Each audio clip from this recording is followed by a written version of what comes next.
আপনার কথা বুঝতে পেরেছি। বিষয় হচ্ছে যে আহ, প্রথমেই জেনজিকে বুঝতে হবে।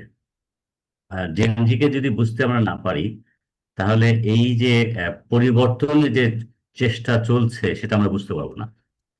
আহ, আমরা যদি পুরো পৃথিবী জুড়ে বৃহত্তর পরিবেশে দেখি যে কি হয়েছে, এই পরিসরে দেখা যাচ্ছে কেনিয়াতে ঘটেছে, নাইজেরিয়াতে ঘটেছে, মায়ানমারে যে রেবেল ফোর্স, এদেরও বেশিরভাগের বয়স হচ্ছে 18 থেকে 30।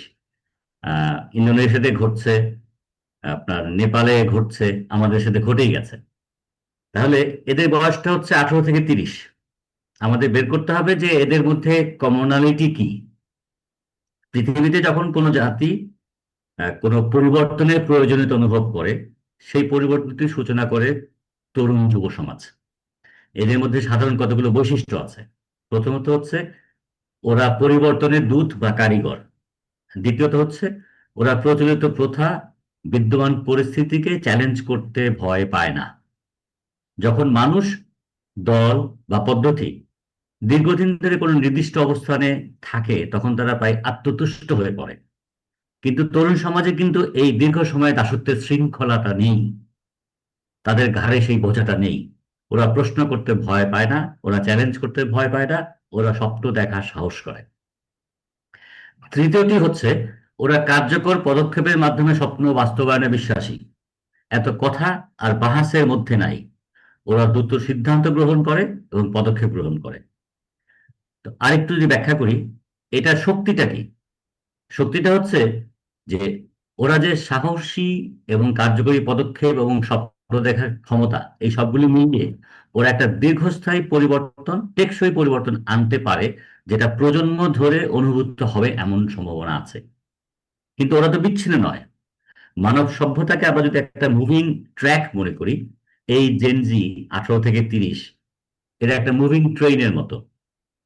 আহ, যারা ধরেন 1971 যুদ্ধ করেছে, তখন তাদের বয়স কিন্তু ছিল এইরকম 20-এর কোঠায়। ওরা এখন 70-এ পৌঁছে গেছে।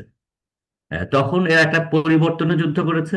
পরবর্তীতে এরা কোনো না কোনো ভাবে এই পচে যাওয়া ঘুণে ধরা সমাজের বা ব্যবস্থার অংশ হয়েছে। তো যার বিরুদ্ধে এই জেনজিরা বিদ্রোহ করছে, এটা শুধু বাংলাদেশে নয়, পৃথিবীর অন্য দেশে একই ধরনের বিদ্রোহ চলছে ঘুণে ধরা সমাজ ব্যবস্থার বিরুদ্ধে।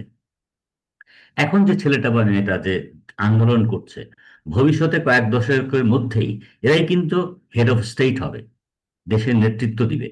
এই বিবর্তন চক্র চলমান। তো এখন জেনজি যারা পৃথিবী জুড়ে এই যে আন্দোলনটা করছে, একটু মনে রাখতে হবে যে এদের মধ্যে যে সংশক্তি, কোহেসিভনেস, এটা আসে থেকে। এটা আসে হচ্ছে এরা অন্তর্জাল জগৎ এবং সামাজিক যোগাযোগ মাধ্যম যেটি আছে, এটি একটি একটি শক্তি। এর ভিতর থেকেই এরা এদের নিজেদের মধ্যে একটা সংশক্তি গড়ে তোলে। তো এই জেনজি একটা পজিটিভ চেঞ্জ আনতে পারবে কি পারবে না, তারা একটি ন্যায়ভিত্তিক, সুষ্ঠু এবং সমৃদ্ধশালী পৃথিবী, আমি শুধু বাংলাদেশ বলছি না, পৃথিবী গড়ে উঠতে পারবে কিনা বা গড়ে তুলতে পারবে কিনা, সেটা নিশ্চিত করে বলা কঠিন।